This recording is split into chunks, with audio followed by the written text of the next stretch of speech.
నేను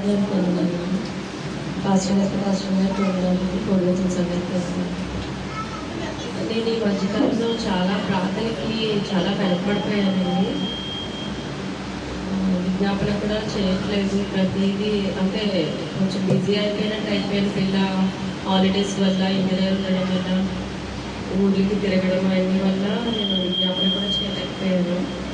ఇప్పుడు ప్రార్థన చేస్తుండగా, ఆరాధన చేస్తుండగా తండ్రి ఎందుకు నీకు దూరం అయిపోతున్నాను, అర్థం కావట్లేదు అని చెప్పి ప్రార్థన చేసుకుని ఏడుస్తున్నాను. అందులో పాస్టర్ గారు అన్నారు, అగ్ని కాళ్ళలో చూస్తుంది, వెలుగు వస్తుంది అని చెప్పేసి. అప్పటికీ నా ఒళ్ళంతా ఏదోలా అయిపోయింది, కొట్టినట్టు ఏదో వచ్చి నా మీద ముట్టినట్టు అలా అనిపించేసింది. పాస్టర్ గారు చెప్పకముందే ఇలా అనిపిస్తుంది, నాకేమో తెలియనట్టు ఒళ్ళంతా ఏదోలా అయిపోయింది.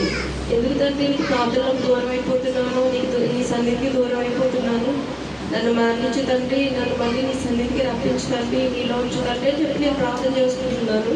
అందులో పాస్టర్ గారు దీవెన అని చెప్పేసి అనేసరికి ఇంకా ఆనందం వేసేసింది. దేవుడు నన్ను విడిచిపెట్టలేదు, ఆయన ఎప్పుడు తన రెక్కల కిందే నన్ను కాచి కాపాడుతున్నాడు దేవుడు అని చెప్పేసి నాకు చాలా ఆనందంగా ఉందండి. ఈ చిన్న సాక్ష్యం దేవుడు దీవించుగా.